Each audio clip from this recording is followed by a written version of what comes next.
Today was my birthday. Ethan asked me what I wished for.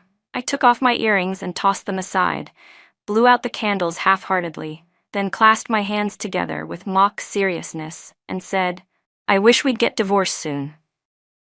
That single sentence made Ethan freeze. The faint smile on his face slowly disappeared. After a moment, he sighed wearily and rubbed his temples. "You're still angry? Didn't I rush back already? Stop saying the word divorce all the time. You keep that up, and I might start believing it." I looked at him, exhaustion clearly written on his face. He had just spent a whole week traveling through Northern Europe with Chloe, so he must have been tired. Then he flew 9 hours back home, and the moment he landed, he drove straight to Rosewood Villa to pick me up. He told someone to prepare a cake, and even asked the housekeeper to buy fresh ingredients. As soon as we got home, he went straight into the kitchen and cooked an entire table full of dishes himself. He was so busy, he hadn't even had time to change his clothes just to celebrate my birthday. If this had been a few years ago, I probably would have been so moved that I'd cry, thinking I was the happiest woman in the world. But not this year.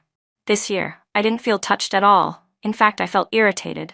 I stared straight into his eyes, my face expressionless. "Divorce. Divorce. Divorce. Did you hear me clearly? If not, I'll say it again. Just take it as real." Ethan's expression instantly turned cold. His jaw tightened, his teeth clenched, and the muscles along his face tensed sharply. He slammed his hand against the chair, producing a harsh crack. "Lena, that's enough. How long are you going to keep this up? Do you think this is fun?" He took a few deep breaths, forcing himself to calm down. "I didn't forget your birthday. I came back on time. Isn't that enough? I'm going upstairs to shower. Calm down." With that, he turned around and went upstairs. I looked at the sweet, creamy cake on the table and the steaming dishes still giving off heat. Something in me twisted. Why did he think making it home for my birthday mattered so much? My friends had already prepared fireworks, fine wine, and even some handsome guys. I could have had a perfect birthday. But because of Ethan's sudden appearance, everything was ruined. He had shown up at the party, gentle and composed, his voice full of affection as he took my hand. Smiling politely at my friends, he said, "Mind if I borrow Lena for the night?" Then he pulled me away with quiet force. I didn't resist, didn't struggle, I even smiled. Not because I was happy, but because I'd long learned how to keep up appearances. While Ethan was showering upstairs, I sat on the sofa smoking. The phone rang just as I was finishing my second cigarette. It was Chloe. The ringtone went on for half a minute. I just stared at the screen silently and didn't answer. I stubbed out the cigarette, poured myself a glass of wine, and just as I raised it to my lips, the phone rang again. It was still Chloe. I pressed answer and turned on the speaker. Her voice came through, sharp and arrogant. "Where's Ethan? Put him on the phone." I didn't reply. I finished my drink instead. "Lena, say something. I know you're listening. Tell Ethan to pick up. I need to talk to him."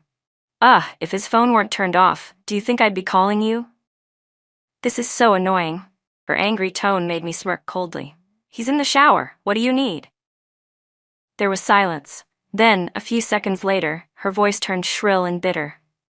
"You two are really taking advantage of your time together, huh? Is sleeping with him the only thing you know how to do? Pathetic." I let out a laugh. "We're married, Chloe. Sleeping together is perfectly legal. The police don't care, so why should you? Or should he stay pure just for you?" "What did you just say, Lena?" she snapped furiously. "I wouldn't sleep with him even if you begged me. Maybe he's special to you, but to me, he's nothing." Her tone was full of fake confidence, but I didn't bother arguing. "So what do you actually want?" I said flatly. "If you're not going to talk, I'll hang up." "The passcode?" Chloe blurted out quickly. "What's the code to his house?" "It's this long, stupid number. I can't remember it, and it's driving me insane." 25440, 25441, I said calmly. The passcode was the same one that unlocked every one of Ethan's houses, and it was also the passcode to his phone screen. He had never once changed it all these years. I once asked him what those 6 digits meant. He had replied casually, "Nothing. I just made it up." Back then, I actually believed him. Later one day, I opened his phone using the T9 keyboard and entered that same sequence of numbers. 2 words appeared on the screen, Chloe Adams. I didn't say a word. I turned off the phone and tossed it aside, then poured myself another glass of wine. Right then, Ethan came out of the bathroom, still wrapped in a bathrobe, towel in hand as he dried his hair. I handed him a stack of papers. He frowned. "What's this?" "The divorce papers," I said flatly. "Sign them." Ethan's expression turned cold. Without saying a word, he brushed past me toward the wine cabinet. In a sudden surge of anger, I swept my arm across the table, sending all the dishes crashing to the floor. The sound of shattering plates echoed sharply through the quiet night. Ethan spun around and stepped closer, anger flaring in his eyes. "What the hell do you want from me, Lena? Are you doing this just because I didn't make it back in time for your birthday?" I let out a cold laugh. "You think too highly of yourself. Don't act like you're the center of the universe. You can either sign the divorce papers quietly, or we'll fight it out until one of us drops and then you can sign." Ethan's jaw tightened. He clenched his fists and threw the towel to the ground. "It's impossible to talk to you." He turned and started toward the stairs again. "Chloe just called," I said suddenly. "She said she couldn't reach you. She doesn't know the passcode to your house. She can't get in." Ethan stopped dead in his tracks. "Why didn't you say that earlier? Did you give her the code?" "Why would I?" I replied coldly. His brows furrowed. Without another word, he hurried upstairs to get dressed. But as he turned, I lunged forward and kicked him hard in the back. He stumbled and fell, and before he could react, I pressed my knee into his spine and twisted his arms behind him. Ethan groaned in pain and shouted, "Lena, what the hell are you doing?" I leaned down close to his face and slapped the divorce papers against his cheek. "Sign the damn papers. If you don't, you're not leaving this house, and your little princess can freeze all night for all I care." This time, Ethan was silent for a long moment. Then, his voice came low and calm. "You know what I hate most about you? It's that you always resort to violence." My relationship with Ethan had always been complicated. In the poorest years of our lives, we lived in the same apartment building, one floor apart, yet we had never spoken a word to each other. My mother was beautiful. She had me at 19, and ever since men had constantly hovered around her. My grandmother couldn't bear to see it and decided to raise me as if I were a boy. She sent me to the boxing coach who lived downstairs to learn self-defense. That coach was built like a tank, all muscle and discipline, but his son was the complete opposite. Delicate, pale, and frail as a reed. That son was Ethan. His father was my coach. When I was a kid, I was the one who took Ethan out to play. I protected him, looked after him, even called him my little brother.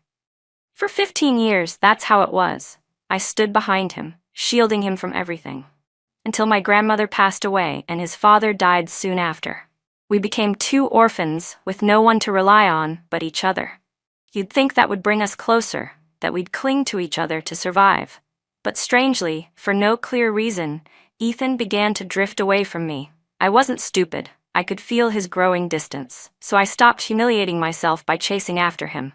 He was handsome, smart, but cold and weak in health, never really fitting in anywhere. When we entered high school, some of the boys started resenting him. I overheard a few of the basketball players sneering, "That pale pretty boy is so annoying. Let's break one of his fingers and see how he acts then." Ethan's fingers, the very tools he used to study, to write, to change his future. I followed those boys and used the combat skills Ethan's father had taught me to give them a beating they wouldn't forget. I got hurt too. But it didn't matter. My skin was thick enough to take it. Afterward, I slung my bag over my shoulder and walked upstairs. Ethan had waited for me in the dark that night. When I came out, he grabbed my wrist and pulled me home. Without saying much, he took out a first aid kit and skillfully treated my wounds. That was the first time I'd ever stepped into his house.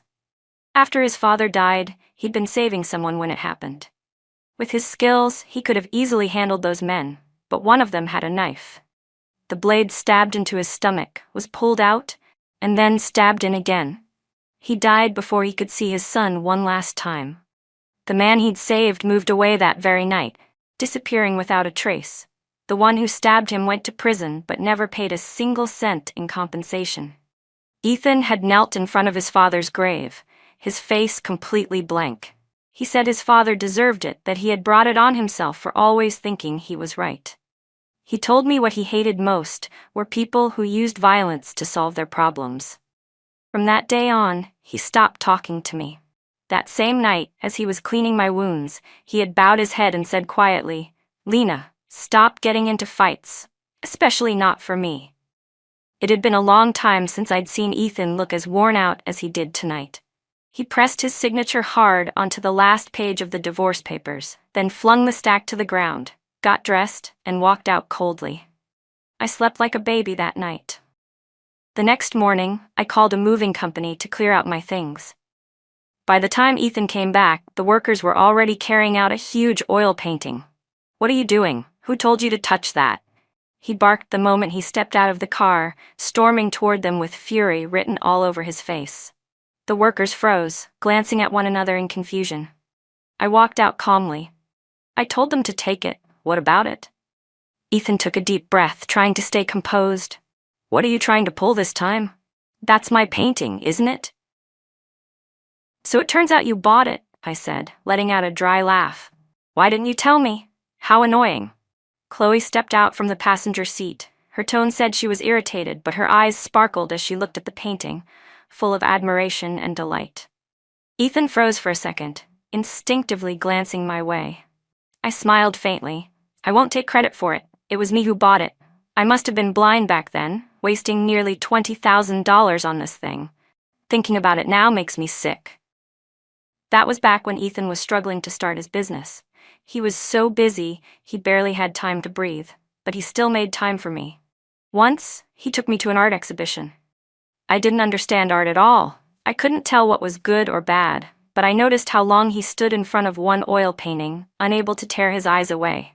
When we left, he kept glancing back at it. So I scrimped and saved for months, no years, sacrificed meals, clothes, everything I could to buy that painting as a birthday gift for him.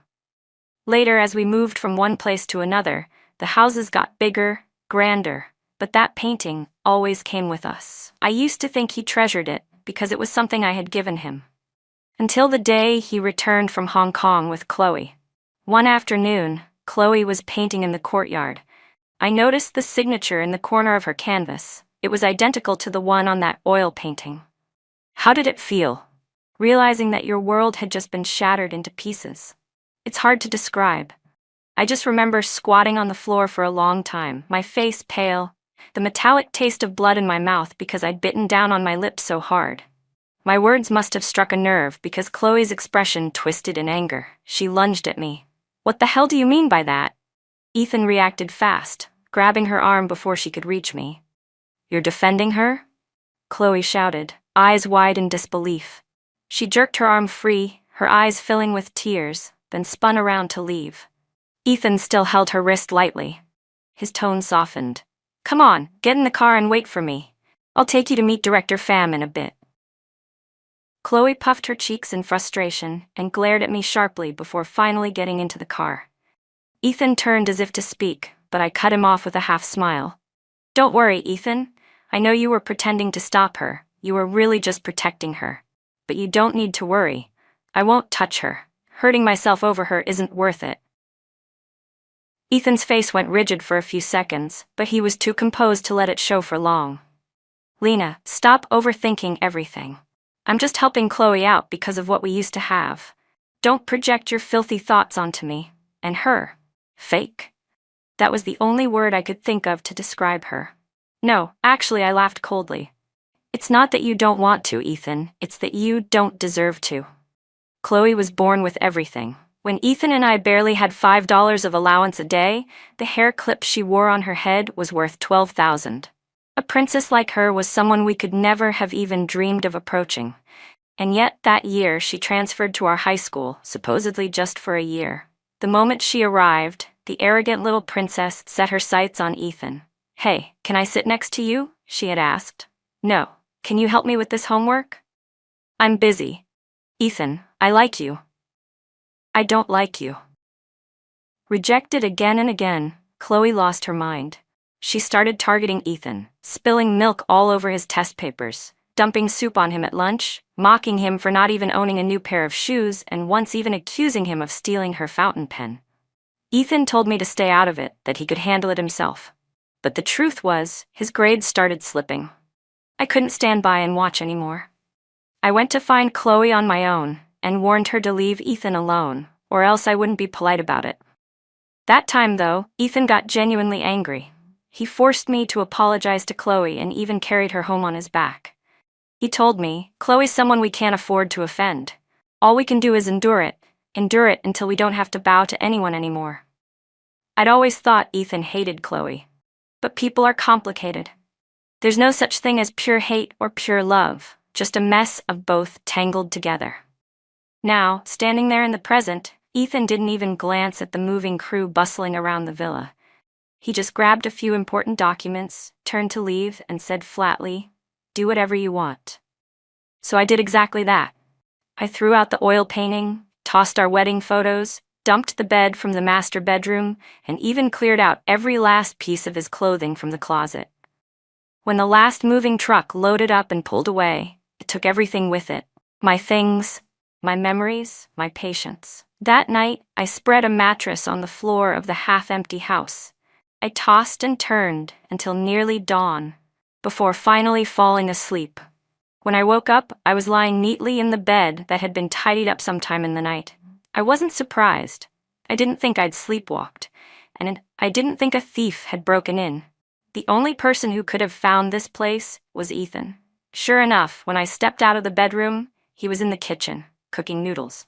Ethan had always been a fast learner. Back in our poor days, when we couldn't even afford instant food, he had learned to make everything from scratch. Rice, stir-fried vegetables, soup. Whatever it was, he mastered it on the first try. I, on the other hand, was the complete opposite. He never understood. "Can't you just follow the recipe for once? Why do you always have to improvise?" And I never understood him either. "It's just missing a bit of green onion, so what? Why run downstairs just for that?" Those chaotic days were full of the ordinary warmth of daily life. But looking back, they feel like another lifetime. "You're awake," he said without turning around. "Go wash up and have breakfast." I stood still, not moving an inch. "This house is under my name. Don't come here anymore." The hand stirring the noodles froze. He turned off the stove, shut off the vent, and faced me. "I promise," he said evenly, "Chloe's presence won't affect our marriage. You'll always be Mrs. Carter. Isn't that enough for you?" But that was exactly the problem. That was what I wasn't satisfied with. He thought I should swallow my resentment quietly, pretend everything was fine. Did he even realize how long it had taken me to finally have a few days of peace? 2 days ago had been my 30th birthday. 10 months before that, I was pregnant. 6 months before that, Ethan's company went public. When we were 18, we both got into college. Ethan started dabbling in stocks, trying his hand in finance while developing software on the side. I wasn't as smart as he was, so I made small money reselling goods online and later worked as a freelance fitness coach. By sophomore year, Ethan had already started saving. As Ethan started earning some capital, his confidence grew. I rented a small storefront near campus and opened a little shop, my first taste of being my own boss. During the second semester that year, he lost everything in a bad investment. I sold off the entire store, gathered all my savings, and helped fill the hole in his finances. At 20, I'd never once lacked the courage to start over. He promised to give me a good life. I told him we'd build it together. He wrote code and developed software, while I worked as a personal trainer, teaching clients one-on-one. Later, when he wanted to start his own business and needed seed funding, I once again handed over all my money and even took out a large loan. Ethan sold the old house in his hometown too. We risked everything, and in the end, he succeeded. From a small company to a large corporation, and finally, to a public listing, it took him 7 years. During those 7 years, I worked for him without pay for the first 3. For the next 2, he supported me. Once at a high school reunion, everyone was playing Truth or Dare. Ethan chose Truth. The question was, if you had another chance, would you choose Lena or Chloe? The moment I heard that, my entire body went rigid. But Ethan didn't even hesitate. "Of course, I'd still choose Lena," he said with a laugh. 100 times over, it would still be Lena. A friend pressed him, teasing, "You sure about that?"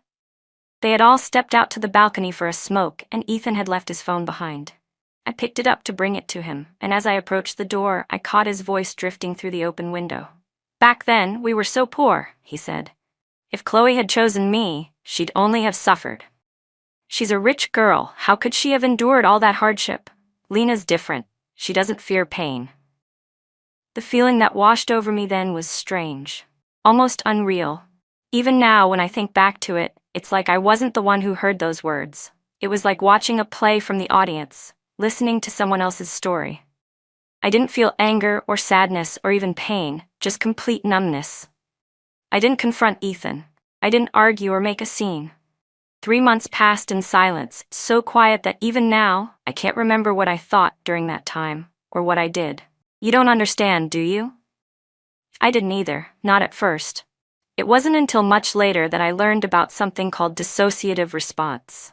It's a kind of self-defense mechanism the mind uses when it encounters unbearable pain, like a switch that temporarily disconnects you from what's hurting you, so you don't collapse completely. That must have been what happened to me. My grandmother once told me, "Live like wild grass, not a fragile flower. No matter how many times you're crushed, as long as there's still breath in you, you can grow back from the ashes." So I began rebuilding myself, from my body, to my skills, to my mindset. I trained harder, sculpted my figure, and started connecting with wealthy women, teaching them how to exercise and manage their health through customized routines and nutrition plans. They became the first clients of the fitness club I later opened. Once money started coming in, everything moved faster, more direct, more efficient, more profitable. At first, Ethan thought I was just wasting time, his eyes full of quiet disdain. But when I opened my first branch location, he actually showed up to the grand opening. He wrapped an arm around my waist as the ribbon was cut, his eyes holding something I hadn't seen in a long time: respect, maybe even pride. I grew busier and busier, teaching classes, live streaming sessions, recording online courses, giving talks. When someone starts moving forward with everything they have, their mind expands like wild vines, spreading in all directions until it forms its own network. And from that moment, I began cutting away each thread that still tied me to Ethan. "Ethan," I told him one night, "I just want peace. Maybe we're the kind of people who can share hardship but not wealth. Whatever happens between you and Chloe, that's your business. Just don't drag me into it." "I'm serious," I told him coldly. "Tomorrow morning, meet me at the Civil Affairs Bureau. Now get out of my house." Every word I said only added fuel to the fire. Ethan's eyes reddened with rage. "How many times do I have to tell you?" he shouted. "There's nothing going on between me and Chloe. How many times do I have to say it before you believe me?" Emotions are contagious. At first, I was calm, but being yelled at like that lit something inside me. "You think I've been keeping quiet all this time because I'm nice?" I snapped. "Chloe's 30 years old, and she's still throwing herself into the entertainment industry. That can't be easy, right? But I know you've got enough money to lift her up however you want. So what if I go public and accuse her of breaking up my marriage? What then?" Ethan opened his mouth to say something, but I cut him off sharply. "Save it. If I don't see you at the Civil Affairs Bureau tomorrow, you can explain yourself to the media instead." Ethan left 2 hours ago. 2 hours after that, Chloe called. She didn't waste time with small talk, just gave me an address and said, "Let's meet and talk." I stared at the call log for nearly 5 seconds, silent for a long while, before deleting her number and blocking her completely. But Chloe had been spoiled all her life, first by her parents and after her family went bankrupt, by Ethan. He'd pampered her so much she thought the whole world should tolerate and bend to her whims. So of course, she showed up at my main gym in person, wearing dark sunglasses, marching straight into my office and ordering coldly, "Tell Lena to come out and see me." Coach Tyler happened to call me while I was in the middle of training. He asked how I wanted to handle it. I told him not to worry and dialed Ethan. He didn't pick up. I frowned and called his assistant, who also happened to be Chloe's manager. "Yes, Ms. Lane, how can I help you?" she answered politely. "Tell Ethan to manage his people properly," I said flatly. "If she causes trouble again, I'll hand everything over to the press." Less than 30 minutes later, Chloe stormed out of the building, furious. Before leaving, she smashed my coffee mug against the floor. I could already guess what she had wanted to say. Probably the same nonsense as always. How she didn't care about Ethan, how he meant nothing to her, how whatever happened between him and me had nothing to do with her. That she was focused on her career and didn't have time to fight over a man. She'd said it so many times that she probably believed it herself. At 8 the next morning, I arrived at the Civil Affairs Bureau on time. I waited half an hour, but Ethan never showed. I called him, and before I could even speak, his irritated voice came through the line, tight with frustration. "I'm on my way, just wait." So I waited, another hour. By the time his car finally pulled into the lot, I was seconds away from losing it. Ethan stepped out from the driver's side, but instead of locking the car, he walked around and opened the passenger door. The moment I saw who stepped out, my stomach dropped. Chloe climbed out, frowning, checking her reflection in the mirror as she complained, "You are driving too fast. Look at this, my eyebrows are uneven now. See, don't I look terrible?" She leaned closer to him, pouting. "Don't I look awful?" Ethan stiffened and subtly stepped aside before glancing at me. Maybe it was my expression, too calm, too cold, but his face tightened. "Didn't you say you wanted to talk to Lena?" he said quietly to Chloe. Chloe's movements froze for a second. I couldn't see her full face, but half of it was enough. She wasn't happy. She walked over to me and said sharply, "You don't have to make such a scene. I've said it 100 times, there's nothing between me and Ethan. If you want a divorce, then get one, but don't drag me into it. I have no responsibility here." I stared at her, my voice low and steady. "No, what I really don't understand," I said, "is this. Do you honestly think there's nothing between a man and a woman besides love? Do you think I can't live without a man?" I didn't even bother finishing the thought. I lowered my head and scrolled through my phone, completely ignoring her. That deliberate indifference made Chloe furious. "Lena, do you even know what manners are? I'm talking to you." Just then, Ethan's phone chimed with a new message notification. I raised my head, my voice calm but icy. "If I don't say something, you two really think I'm that easy to push around?" I stared coldly at Chloe. "You're the one who can't live without a man. So shameless, yet you still think you're better than everyone else. Didn't you use a man to climb into the entertainment industry? And you keep saying that you and Ethan are innocent? What kind of innocent man and woman strip naked in the same room? I'm not wasting another second on either of you." I pointed toward Chloe's car. "Get back in your car." Then I turned to Ethan. "And you, come with me to file for divorce." Chloe's face twisted with rage, ready to yell again, but Ethan caught her by the arm. His face was ashen, worse than I'd ever seen it. His knuckles went white as he clutched his phone, because I had just sent him 2 photos and a video. In the first photo, Chloe was lying in his arms, wrapped only in a towel. In the second, Ethan was kneeling on one knee while Chloe rested her foot on his thigh. And the video, well, that was even more telling. In a hotel room, Chloe stood with her back to the camera, slipping off her coat, while Ethan's tie hung loose around his neck as he reached up to close the curtains.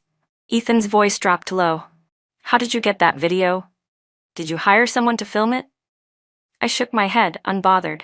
"No, the person who recorded it came to me first. He asked for $4 million. I didn't want to pay that much, so I gave him your contact instead. We didn't, there's nothing between us." Chloe stammered, panicked, her voice cracking. I ignored her completely, keeping my eyes locked on Ethan. "Whether you did or didn't doesn't really matter. If you didn't, then you wouldn't have paid him $4 million, would you?" I knew they probably hadn't slept together, not yet. Chloe still thought highly of herself. She wouldn't let Ethan touch her so easily, because if she did, her so-called worth would plummet overnight. But none of that mattered anymore. What mattered was that there was no way to prove they hadn't. The fallout from a scandal like that would be worth far more than $4 million. "The only reason I haven't released it," I said evenly, "is because I still hold shares in your company. If the stock price crashes, I lose too. But don't push me, Ethan."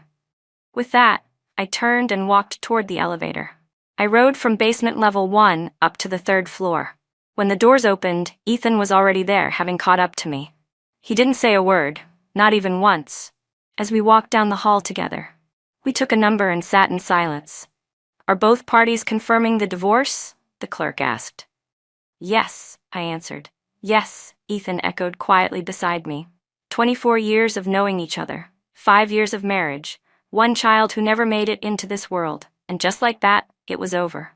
When I stepped out of the Civil Affairs Bureau, I tilted my head toward the sky. My nose stung and a vague, indescribable emotion welled up inside me. I didn't even know what it was. On impulse, I got in my car and took the highway back to the city where Ethan and I had once lived. I went to the cemetery first to light incense for my grandmother, then to Ethan's father's grave. I sat beside it for a long while. That tall, gentle man had once told me, "Lena, protect Ethan for me, okay? But remember, protect yourself first." When I was younger, I never understood my grandmother either. Why she'd raised me like a boy. Why she made me cut my hair short, forbade me from wearing dresses, and forced me to train my body. She never allowed me to accept anything from anyone, not even candy or small gifts. In middle school, a boy once gave me a love letter. I found it amusing, even kind of exciting, but when my grandmother discovered it, she tore it to pieces and locked herself in her room, crying for hours. Her harshness used to make me rebel. I even ran away from home once. The first and only time she ever hit me was that day, a sharp slap across my face. Then she pulled me into her arms and held me tight. I cried, clinging to her frail hands as she whispered, "I don't have much time left. After I'm gone, what will you do? Promise me, you must never walk the same path your mother did. You'll destroy yourself." My grandmother was never one for grand lessons or flowery words. She couldn't explain why beauty, when misused, could ruin a person. She only knew that her daughter, my mother, had been beautiful, but had lived wrongly. She'd gotten pregnant out of wedlock, run off with a married man, selfish and irresponsible. My grandmother only ever hoped that her granddaughter would live a proper, decent life. And I suppose, in a way, I didn't disappoint her, but I also never let her rest in peace. For a long time, I cried at her grave every week. But now I finally felt fine. In fact, better than I'd felt in years. Ethan and I spent months sorting out the division of our assets. Everything that needed transferring was transferred. Everything that needed to be renamed was renamed. When we were drafting the divorce settlement, the lawyer told me, "If you want it done fast, you'll have to concede some benefits. If you want to keep every advantage, it'll take time." I thought about it for a long time. In the end, I chose the most balanced, fair way to divide everything. When Ethan signed the agreement, he didn't look closely. But when he read it again later, he stayed silent for a long time. "You're becoming more and more like a rational businesswoman," he said quietly. "Successful and logical." "I didn't shortchange you," I replied. "I know," he said, shaking his head.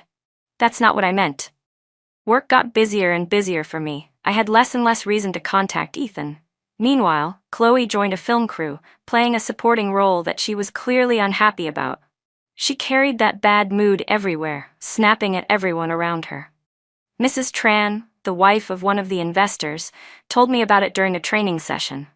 Her husband was one of the people backing Ethan's latest project. Apparently, the director had taken out his frustrations on their team because of Chloe. Mrs. Tran rolled her eyes. "I honestly don't know what Ethan sees in that woman," she said. "She's not young, she's not that pretty, and her personality's a nightmare. He's just asking for trouble." I helped her stretch her waist and smiled. "That's human nature, isn't it? We always crave what we can't have and think what's out of reach must be precious. Women like her, those so-called white moonlight types, still have a dangerous kind of allure." Then it hit me with a trace of irony. I had become his white moonlight now. That day, Ethan called me out of the blue. "I ran out of shampoo," he said. "What's the brand you always buy?" I was on the treadmill, breathing hard. "Ask the housekeeper," I said flatly. "She orders it on subscription." He paused for a few seconds. "What are you doing right now?" I didn't answer. I just hung up. Less than 2 days later, in the middle of the night, Ethan's assistant called. "Miss Lane, the CEO's been drinking heavily. He's refusing to let anyone near him. Could you come pick him up?" I stared at the ceiling for a long time before typing back 3 words. "Can't do that." That afternoon, Ethan called again. His voice was weak. "The doctor's asking if I'm allergic to any medications," he said. "But I don't know the answer." It was then that I started to feel something strange, something I couldn't quite name.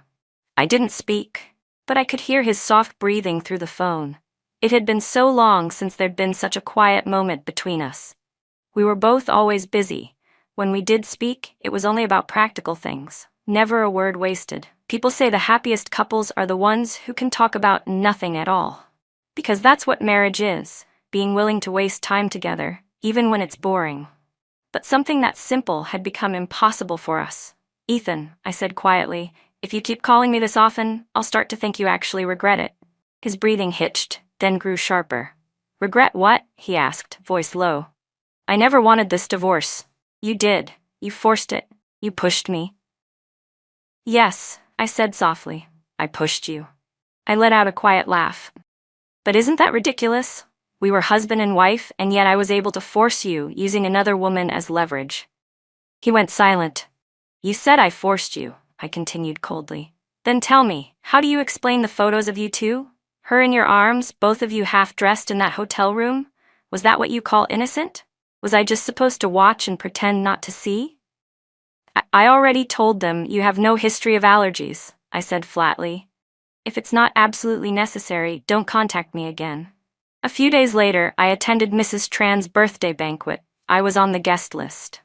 By the time I arrived, the party was already in full swing. I handed her my gift, and she pulled me aside to chat for quite a while. When another group of guests came over, she turned to call someone across the room, dragged a man over, and pushed him toward me. This is my younger brother, she said cheerfully. Keep an eye on him for me, will you?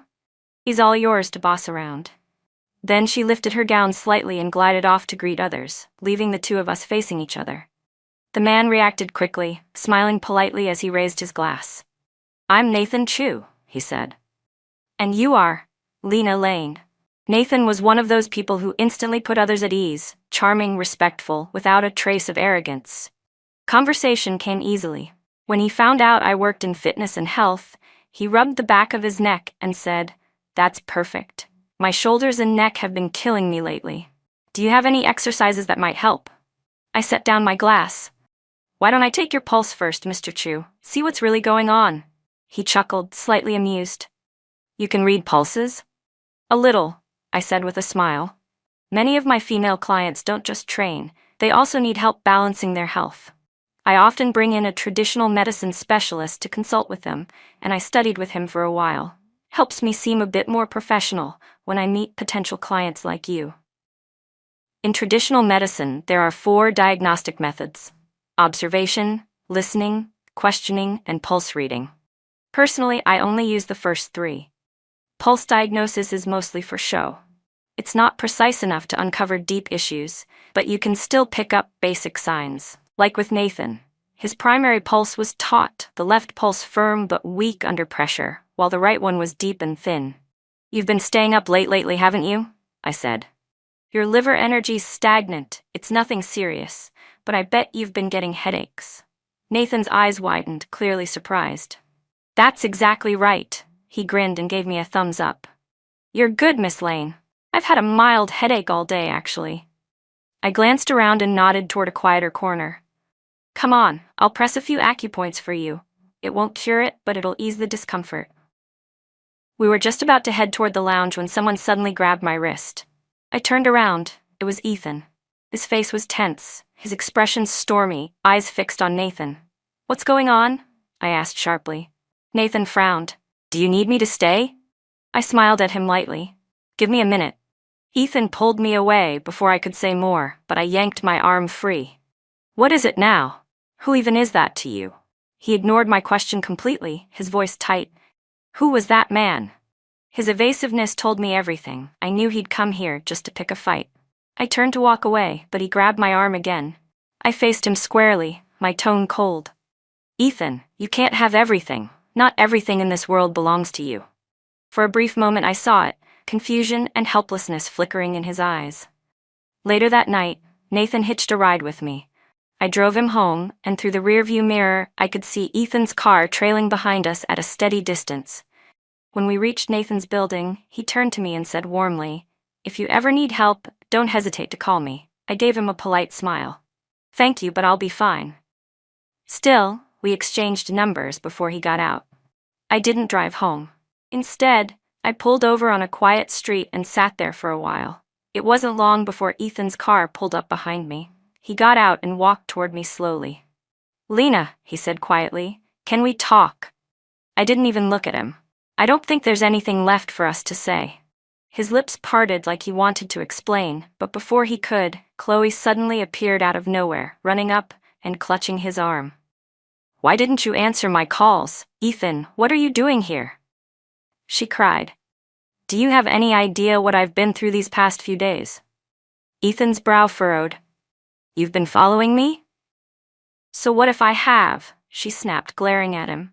"I just wanted to know what's been keeping you so busy. You said you'd protect me, didn't you? And now when I'm being humiliated, where are you? You're with her, aren't you?" She pointed straight at me, not the slightest bit restrained. "I thought you were supposed to be so impressive," she sneered. "Turns out you're just playing those cheap tricks to keep him tied to you, Lena. Don't you ever get tired of your own pathetic games?" "Shut your mouth," Ethan snapped, stepping in front of me to block her. Chloe's eyes widened in disbelief. "You're protecting her? Ethan, you begged me to come with you. You said you'd take care of me, that you'd protect me. You," her voice broke. "You're a bastard." A vein pulsed hard at Ethan's temple. Every word that came out of Chloe's mouth only made his hands tighten further at his sides, the color draining from his knuckles. There was a time when her tears would have broken him, but now they only seemed to suffocate him. Then he heard the sound of a car door slamming behind him. He spun around. I was sitting in my car, staring straight into the rearview mirror, my expression flat. Without hesitation, I started the engine and drove off, leaving them standing there in the street. Not long after, Chloe's arrogance finally caught up with her. The director, fed up with her attitude, decided that it didn't matter who had pulled strings to get her the role. She was being replaced. Chloe couldn't take the humiliation. In a fit of rage, she scratched the director across the face during an argument. I stared at the photo someone had sent me, every red mark from her nails standing out clearly on his skin. "Post it," I told the person on the other end of the line. "But keep it vague. Let people guess who she is." I had known for a long time that divorce was never a clean process. If I wanted to end this once and for all, I had to strike decisively. And Chloe's little scandal had come at the perfect time. Getting a hold of her meant getting a hold of Ethan's weakness. Meanwhile, I waited for the right moment. Ethan's company had been publicly listed for over a year now. The stock lockup period was ending. One by one, I started selling off my shares, carefully, methodically, until I was completely out. Every step was perfectly legal, properly documented. By the time it was done, the assets I walked away with were more than enough to live comfortably for the rest of my life. Not long after, the incident at the film set blew up online. A minor actress had gone on a rampage and clawed the director's face. It shot to the top of the trending searches overnight. Among the thousands of comments, two theories dominated. Either she was a victim of mistreatment, or her background wasn't as simple as it seemed. Then a crew member spoke up. They said the actress was unprofessional, refused direction, acted entitled, and even once threw a lunchbox at a staff member. She was forced into the production by some investor, the post read. "If you want to keep a canary, keep it in a cage. Why let it out just to make everyone else miserable?" I waited quietly for Ethan's response. 24 hours passed. Nothing. Not a word. Not a statement. So while the internet buzzed with speculation about who the mysterious investor was, I released the second hint. A photo. A Rolls-Royce Cullinan. A man in the driver's seat, a woman beside him eating cherries, tossing the pits playfully into his hand. It didn't take long before Ethan's name surfaced, and with him, his company, and the fact that he was a married man with me as his wife. This time, the company acted fast. They released an official statement. "They're just friends. We reject all malicious speculation and reserve the right to pursue legal action." Almost at the same time, I posted something too. "Thank you for your concern. We're already divorced." In an instant, social media exploded. Rumors, mockery, and endless theories filled every feed. And right then, my phone rang. "Ethan, why?" he demanded. I drummed my fingers against the table, not bothering to deny it. "Because I'm not done." "When I had the miscarriage," I said evenly, "you made two choices. One, to send me to the hospital. 2, to get on a plane to Hong Kong to bring Chloe back, so I made 2 choices of my own. 1, to divorce you. 2, to make sure you both know what it feels like to hurt. Ethan hung up immediately, abruptly, almost violently. And then came the third strike. A video. Ethan and Chloe entering a hotel together late at night and not coming out until morning. A cheating husband, a mistress, betrayal, marriage, topics that never fail to ignite public outrage. It wasn't enough to destroy them completely, but it was enough to make them suffer. Just like I had. That night I had been drinking when it happened, an accident, a mistake, and I got pregnant. Even I didn't realize it at first. Around that same time, Chloe's family went bankrupt. When Ethan heard the news, he didn't hesitate for a second. He immediately told his assistant to book a flight. That day happened to be my grandmother's death anniversary. We were on the highway, stopping at a rest area, when I said quietly, "At least let me go light incense for her before you leave." He grew impatient. "I can't just ignore someone who's in trouble." "No one's dying, Ethan," I said. But in the moment he shoved me away in frustration, the child inside me was gone. For a few seconds he froze, completely panicked, then scooped me up and rushed me to the hospital. The miscarriage required anesthesia and a procedure. My lower abdomen felt icy cold. The pain came in waves so sharp it made me curl up on the bed. "Don't be sad," he murmured. "We'll have another baby someday." He tucked the blanket around me carefully, held my hand between his palms to warm it, and stayed until it was almost time for his flight. Then he left, for a week, and came back with Chloe. When I was discharged, life simply went back to how it had always been. Ethan sighed in relief and told me, "Chloe will be staying with us for a while. Take care of her for me." In any scandal involving a woman, the damage always cuts twice as deep as it does for a man. Amid the flood of insults telling her to get out of the industry, Chloe completely broke down. She came at me, screaming, her face twisted in rage. "Why would you do this to me?" she yelled. "What makes you think you're better than I am? Everything you have now, you got it because of Ethan. You're just lucky, that's all. But don't forget this, Lena. Ethan's loved me from the very beginning. You'll never measure up to me." I looked at her furious, distorted face and smiled faintly. "Ethan hasn't touched you, has he?" Her eyes widened. No, I know him. He wouldn't. Even when you throw yourself at him, even when you try to seduce him, he never crosses that line with you, does he?" That hit her exactly where it hurt. She lunged at me, her hand raised, but I didn't flinch. I simply lifted my leg and kicked her sharply in the knee just as she came forward. Chloe screamed, collapsing to the floor, her face pale with pain and a flicker of fear in her eyes. You hit me." "I hit you?" "No," I said coolly. "You just got on your knees to apologize, didn't you?" "Lena," she shrieked, her voice trembling. I grabbed a nearby chair and raised it high. She let out a startled cry, freezing in place. The chair stopped just inches from her ear. Her eyes were full of terror, her whole body shaking, tears spilling down her cheeks. My face stayed blank. If I decide to hit someone, I don't hold back. Don't test me. When Ethan burst in, Chloe was still kneeling on the floor. She ran toward him, but he sidestepped her. His hand jerked sharply, signaling his assistant to take her away. Chloe was clearly unwilling but too frightened to protest. Her face flushed crimson, yet she didn't dare say another word. Ethan looked at me then, his entire body radiating exhaustion. His face was ashen, his eyes clouded with something heavy and dark, and looking at him, so worn out, so defeated, I'd be lying if I said I didn't feel a flicker of satisfaction. The tightness in my chest finally eased. Ethan gave a weary, bitter smile.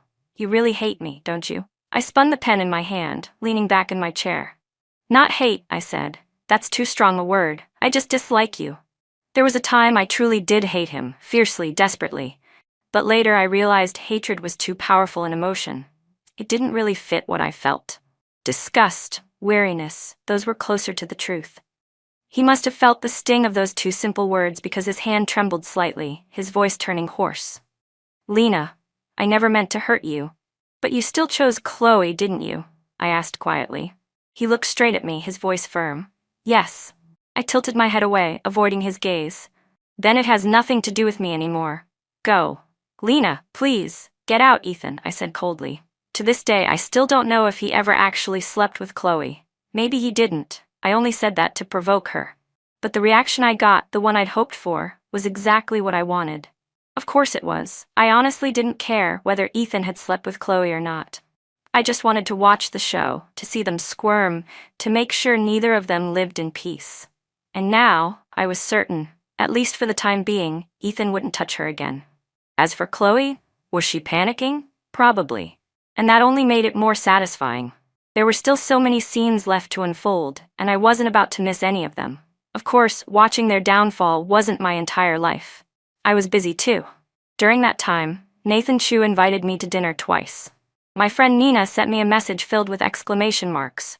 "You're not seriously planning to be my sister-in-law, are you?" I replied with a line of question marks. "You're overthinking it. Ours was a perfectly platonic, mature friendship. Nathan was thoughtful, steady, and easy to talk to. Still, I wasn't naive. Men who had absolutely no interest in you wouldn't spend that much time with you.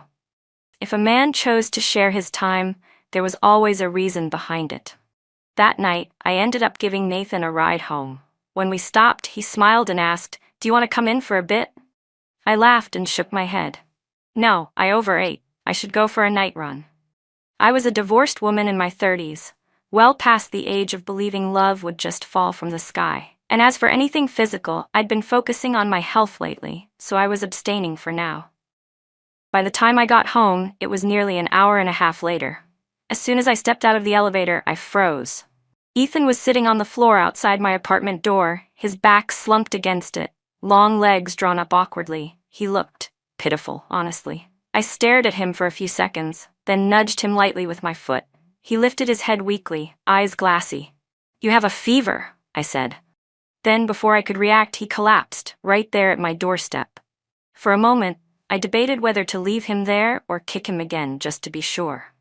In the end, some faint trace of decency won out, and I called his assistant. After that, I used my foot to shove him aside so I could get into my apartment. About 40 minutes later, I heard noise in the hall. Presumably, someone had come to take him away. I shrugged. A fever doesn't kill anyone. But apparently, it had hit him harder than I thought. A few days later, he appeared before me again, wearing a hospital gown, eyes bloodshot and rimmed with red. "She wouldn't treat me like this," he said hoarsely. "Lena would never leave me like that." The way he said it was strange. He spoke my name like I was someone else, like Lena was a woman separate from me, one who still loved him. And in a way, I understood. There was a time when that Lena did exist.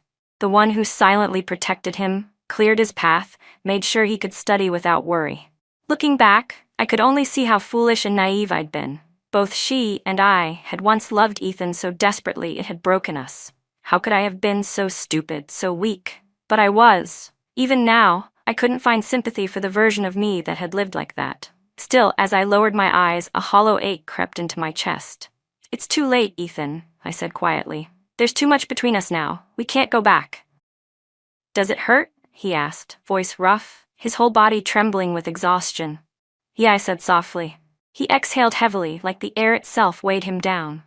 "I'll send Chloe away," he said finally, as if making a promise. But he didn't keep it. The very next day, Chloe was in his bed. Photos were sent directly to my phone, Chloe smirking triumphantly in his shirt, her message reading, "He's mine now." I laughed, because that meant only one thing: Chloe had officially taken herself out of the game. As for Ethan, there was a time I thought he was different.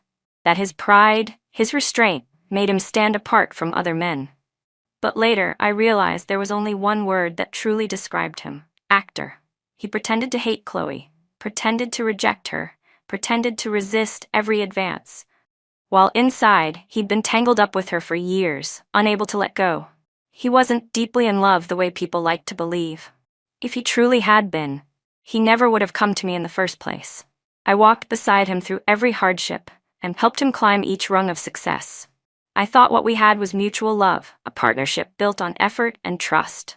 But in the end, he saw me as someone only fit to share his struggles, never his glory.